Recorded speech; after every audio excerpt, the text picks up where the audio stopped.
Hello everyone welcome to school plus.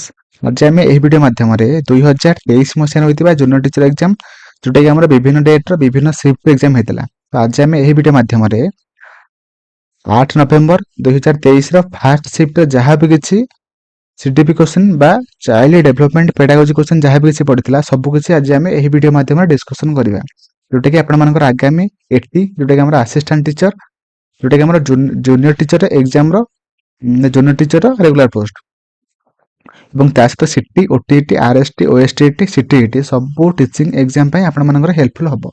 ତ ମୋର ଆଶା ଆପଣମାନେ ଭିଡ଼ିଓଟାକୁ ଫାଷ୍ଟରୁ ଲାଷ୍ଟ ଯାଏଁ ଦେଖିବେ, ବିନା ସ୍କିପ୍ କରି ଦେଖିବେ। ଭିଡ଼ିଓକୁ ଲାଇକ୍ କରିଦେବେ, ଚ୍ୟାନେଲକୁ ନୂଆ ଥିଲେ ସବସ୍କ୍ରାଇବ୍ କରିକି ଅଲ୍ ନୋଟିଫିକେସନ୍ ଉପରେ କ୍ଲିକ୍ କରିବେ, ଯଦ୍ୱାରା କି ମୁଁ ଯାହା ବି କିଛି ନୂଆ ଭିଡ଼ିଓ ଅପଲୋଡ଼ କରିବି ଆପଣମାନେ ତାର ଫାଷ୍ଟ ନୋଟିଫିକେସନ୍ ପାଇପାରିବେ। ଏବଂ ଆପଣମାନଙ୍କୁ ଆଉ କେଉଁ ଟପିକ୍ ଉପରେ ଭିଡ଼ିଓ ଦରକାର ଏବଂ ତା ସହିତ ଏଇ ଭିଡ଼ିଓଟା ଆପଣମାନଙ୍କୁ କେମିତି ଲାଗିଲା ମୋତେ କମେଣ୍ଟରେ ଜଣାଇବେ। ଚାଲନ୍ତୁ ଭିଡ଼ିଓ ଷ୍ଟାର୍ଟ କରିବା। प्रथम क्वेश्चन कौन पचार कही which approach primarily positions the teacher as the main source of knowledge and authority in the classroom. माने क्वेश्चन पचार कि टीचर जो क्लासरूम रे पूरा मुंडी होकर रहे सेटा को आम को अप्रोच कही था। तो ऑप्शन अच्छी donor centred admin learner teacher. Teacher कथा कही माने टीचर सेंटर्ड अप्रोच है ऑप्शन डी है। तो परवर्ती क्वेश्चन कही during early adolescence which physical changes is commonly observed है मैंने कही कि आम कैशोर अवस्था माने कॉमन फिजिकल चेंज कोटा माने समस्त देखा जाए। तो ऑप्शन अच्छी decrease appetite lower voice in female growth spot तब रेडियस स्लीप रिक्वायरमेंट है। तो देखो आम सठिक आंसर कौन हम ना आम डिक्रीज एपिटाइट है माने आमर क्षुधाटा भोक होगा कमी जाए है जोटा कि आम समस्त देखा जाए माने कॉमन गोटे फिजिकल चेंज है यहाँ से क्वेश्चन पचार। तो ऑप्शन ए। तो परवर्ती क्वेश्चन कही which classroom environment promotes active learning माने को टाइप रो क्लासरूम एनवायरनमेंट जोटा कि एक्टिव लर्निंग को माने प्रमोट करूची।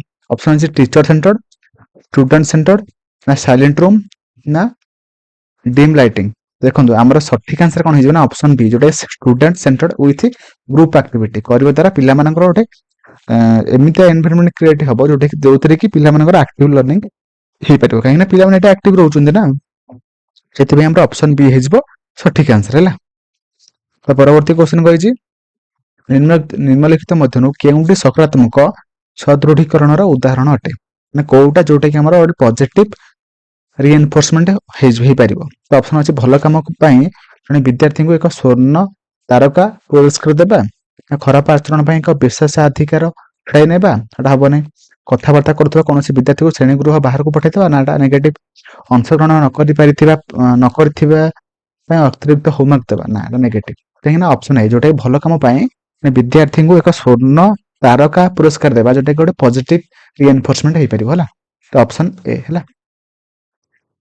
तो परवर्ती क्वेश्चन कही what is the primary purpose of formulating instructional objective in curriculum development है मैंने से कही कि आम करिकुलम डेवलपमेंट जिते भी आम कर मेन प्राइमरी पर्पज कौन जो कि आम फॉर्मुलेटिंग गोटे इंस्ट्रक्शनल ऑब्जेक्टिव को आम फॉर्मुलेट कर। तो ऑप्शन अच्छे कौन टू डिटरमाइन ग्रेडिंग सिस्टम हम ना टेक्स्ट बुक हम ना मैंडेट टीचिंग मेथोडोलॉजी हम ना सठिक आंसर कौन हम option B sorry option C to guide the selection of content माने आमे को कंटेंट को सिलेक्ट करबा सेटा हमर अधिक डिपेंड करछ है जोटा गोटे प्राइमरी पर्पज हेपा निहाती दरकार गोटे प्राइमरी पर्पज है।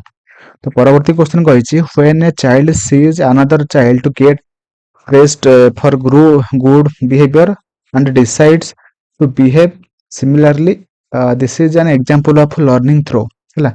तो ऑप्शन है observation experience trial and error ना इमिटेशन। देखो गोटे पिला कौन कला ना गोटे पिला गोटे कम कला जद्वारा कि गोटे बिहेवियर देखला गोटे पिला तो प्रशंसा पाइला से पिलाटा को आउ जड़े देखला से भाविला कि ना ये भी मुझे करी सेटा गोटे कौन ना ऑब्जर्वेशन है कहीं से गोटे जन को देखला से भाविला ऑब्जर्व कला से भाविला कि ना ये मुझे करिया दरकार है जोटा कि ऑब्जर्वेशन जाऊँ इमिटेशन करेंगे ना है। तो ऑप्शन ए। तो परवर्ती क्वेश्चन कही which of the following approaches emphasises a passive absorption of information by the learner है से कही कि ठीक गोटे लर्नर को इनफॉरमेशन जोटा लर्नर देता है এটা କୋଉ ମେଥଡଟା ଯୋଉଥିରେ କି ତାକୁ ଗୋଟେ ପ୍ୟାସିଭଲି ମାନେ ଟିଚର ଦେଖିଥାଏ। ଦେଖନ୍ତୁ କନଷ୍ଟ୍ରକ୍ଟିଭିଷ୍ଟ ହବ ନାହିଁ, ନେଗେଟିଭ ସେଠି ଏଇ ଯୋଉ ଚାରିଟାଙ୍କ ଅପସନ ମଧ୍ୟରୁ ଆମେ ନେଗେଟିଭ କୋଉଟା ଆମେ ଦେଖିବା ହେଲା। କୋଲାବରେଟିଭ ହବ ନାହିଁ ନା କନଷ୍ଟ୍ରକ୍ଟିଭିଷ୍ଟ ତା ସହିତ କୋଲାବରେଟିଭ ଆଣ୍ଡ ପ୍ରୋବ୍ଲେମ ସଲଭିଂ, ଏଟା ତିନିଟାଙ୍କ ପଜିଟିଭ ଅଛି। ନେଗେଟିଭ ଦେଖିବା ନା, ତ ଅପସନ ବି ଯୋଉଟା ଡାଇରେକ୍ଟ ଇନଷ୍ଟ୍ରକ୍ସନ ଯୋଉଟା କି ନେଗେଟିଭ ହେଇଯିବ ହେଲା, ଅପସନ ବି। ତ ପରବର୍ତ୍ତୀ କ୍ୱେଶ୍ଚନ କହିଛି how can technology be leveraged in an inclusive classroom ହେଲା। ଆମେ ମାନେ ଇନକ୍ଲୁସିଭ କ୍ଲାସରୁମ୍ ରେ କୋଉ ଟେକ୍ନୋଲୋଜିକୁ ଆମେ ମାନେ ୟୁଜ କରିବା। ତ ଅପସନ ଅଛି ଟୁ ରିପ୍ଲେସ ଟିଚର୍ସ ହବ ନାହିଁ, ସେଗ୍ରିଗେଟ ହବ ନାହିଁ, ହଁ ସେଗ୍ରିଗେଟ ଷ୍ଟୁଡେଣ୍ଟସ ବେସ୍ଡ ଅନ୍ ଆବିଲିଟି, ତାପରେ ଅଛି ଡିସ୍କରେଜ କୋଲାବରେଟିଭ ଲର୍ଣ୍ଣିଂ ହବ ନାହିଁ, ପ୍ରୋଭାଇଡ ଆସିସ୍ଟିଭ ଟୁଲ। ଦେଖନ୍ତୁ ଆମର ଏଇଟା ମାନେ ପିଲାମାନଙ୍କର ଯାହା ବି ନିଡ୍ ଅଛି ସେଇ ଅନୁସାରେ ଏମାନଙ୍କୁ ଆମେ ଟୁଲ ଯୋଗାଇଦେବା। ଯାହା ବି କିଛି ଆସିସ୍ଟିଭ ଟୁଲ ଥିବ ତାକୁ ଆମେ ପିଲାମାନଙ୍କୁ ଯୋଗାଇଦେଲେ ପିଲାମାନେ ସେଟାକୁ ମାନେ ଆକ୍ଟିଭଲି କ୍ଲାସରୁମରେ ପାର୍ଟିସିପେଟ କରିବେ ଏବଂ ଯଦ୍ୱାରା ସେମାନଙ୍କର ଲର୍ଣ୍ଣିଂ ହେଇପାରିବ। ତ ଅପସନ ଡି ହେଇଯିବ ସଠିକ ଆନ୍ସର ହେଲା। ତ ପରବର୍ତ୍ତୀ କ୍ୱେଶ୍ଚନ କହିଛି ସ୍ପେଶାଲ ଏଜୁକେସନ ପ୍ରାଇମେରିଲି ଫୋକସେସନ ହେଲା। ମାନେ ସ୍ପେଶାଲ ଏଜୁକେସନରେ କାହା ଉପରେ ଅଧିକ ଫୋକସ ମାନେ କରିଥାନ୍ତି। ତ ଅପସନ ଅଛି ଏଜୁକେଟିଂ ଏଭ୍ରିୱାନ ଟୁଗେଦର ୱିଦାଉଟ୍ ଟୁ ଡିଫରେନ୍ସିଏଟ, ନା ଏଟା ହବନି।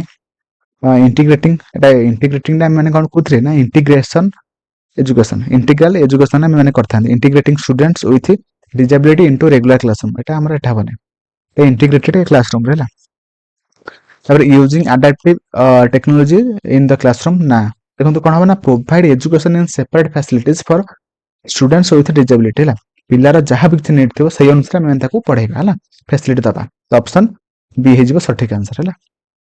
ତ ପରବର୍ତ୍ତୀ କ୍ୱେଶ୍ଚନ କହିଛି which principle of curriculum construction emphasizes that the curriculum should provide a opportunity for the all round development of the individual ହେଲା। କଣ କରେ ନା କୋଉ କରିକୁଲମରେ ବା କରିକୁଲମର କୋଉ ପ୍ରିନ୍ସିପଲ ଯୋଉଟା କି କଣ କରେ ନା ପିଲାମାନଙ୍କୁ ସବୁ ଅପରଚୁନିଟି ଯୋଗାଇ ଦେବା ପାଇଁ ବା ଯୋଉଦ୍ୱାରା କି ଯୋଗାଇ ଦେବ ବିଷୟରେ ଲେଖା ମାନେ ଏମ୍ଫାସାଇଜ କରେ ଏବଂ ତା ସହିତ ଯୋଉଦ୍ୱାରା କି ପିଲାମାନଙ୍କର ଅଲ ରାଉଣ୍ଡ ଡେଭଲପମେଣ୍ଟ ହେଇପାରିବ। ଅପସନ ଅଛି flexibility, continuity, utility, child centredness. Positive କୋଉଟା ଅଛି ନା ପଜିଟିଭ ଆମର ଅପସନ ଡି ଅଛି, ଚାଇଲ୍ଡ ସେଣ୍ଟର୍ଡନେସ୍, ଯୋଉଟାକି ଆମର ଗୋଟେ ମେନ୍ ପ୍ରିନ୍ସିପଲ ଯୋଉଥିରେ କି ପିଲାମାନଙ୍କୁ ସବୁ କିଛି ଫେସିଲିଟି ଦିଆହବ ବା ଆମର ସବୁ ଅପରଚୁନିଟି ଦିଆହବ ଯୋଉଦ୍ୱାରା କି ପିଲାମାନଙ୍କର ଅଲରାଉଣ୍ଡ ଡେଭଲପମେଣ୍ଟ ହେଇପାରିବ। ତ ଅପସନ ଡି ହେଇଯିବ ସଠିକ ଆନ୍ସର ହେଲା।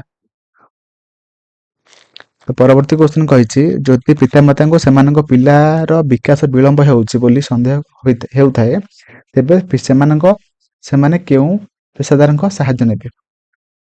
କଣ କାହାର ସାହାଯ୍ୟ ନେବେ ନା ଆମର ବିକାଶାତ୍ମକ ଶିଶୁ ରୋଗ ବିଶେଷଜ୍ଞ ହେଲା। ତ ଅପସନ ସି। ତ ପରବର୍ତ୍ତୀ କ୍ୱେଶ୍ଚନ କହିଛି ମିଳିତ ଜାତିସଂଘର ଶିଶୁ ଅଧିକାର ସମ୍ମିଳନୀ ଅନୁଯାୟୀ ନିମ୍ନଲିଖିତ ମଧ୍ୟରୁ କେଉଁଟିକୁ ପ୍ରତ୍ୟେକ ଶିଶୁଙ୍କ ପାଇଁ ଏକ ମୌଳିକ ଅଧିକାର ଭାବରେ ମାନ୍ୟତା ମିଳିନାହିଁ। ଦେଖନ୍ତୁ ସ୍ୱାସ୍ଥ୍ୟକୁ ମିଳିଛି, ଶିକ୍ଷାକୁ ମିଳିଛି, ଖେଳିବାର ଅଧିକାରକୁ ମିଳିଛି, କିନ୍ତୁ ଦେଖନ୍ତୁ ଧର୍ମ ପାଳନ କରିବାର ଅଧିକାରକୁ ମିଳିନାହିଁ। ଆମର ଅପସନ ବି ହେଇଯିବ ସଠିକ ଆନ୍ସର, କାହିଁକି ନା ନାହିଁ ଏଠି ପଚାରିଥିଲା ନା ନେଗେଟିଭକୁ ଆମେ ମାନେ ଖୋଜିଲେ। ଅପସନ ବି।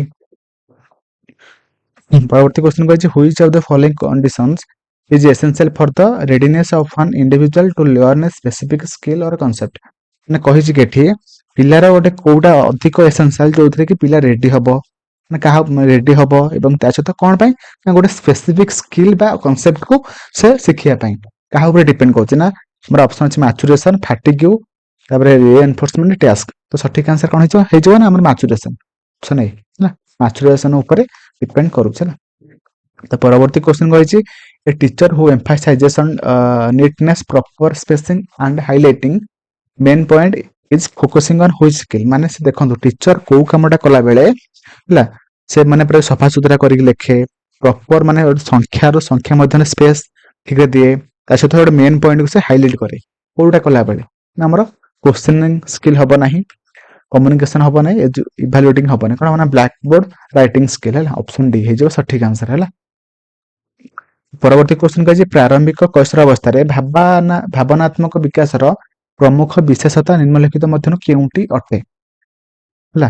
କୋଉଟା କୈଶୋର ଅବସ୍ଥାରେ କୋଉଟା ଭାବନାତ୍ମକ ବିକାଶର ପ୍ରମୁଖ ବିଶେଷତା ନିମ୍ନଲିଖିତ ମଧ୍ୟରୁ କୋଉଟା ଅଟେ। ଅପସନ ଅଛି କଣ ନା ଅଣସମ୍ବେଦନଶୀଳ, ଉତ୍ତେଜନା ପ୍ରବଣ, ତାପରେ ଅଛି ଭାବ ପ୍ରବଣ, ନିବେଦନ ପ୍ରତି ସମ୍ବେଦନ ନୁହନ୍ତି, ନା ଏଟା ହବ ନାହିଁ।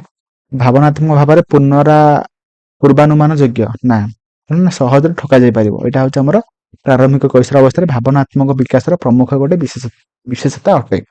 ଯୋଉଟା ଆମର ଅପସନ ସି ହେଇଯିବ ସଠିକ ଆନ୍ସର ହେଲା। ଓକେ।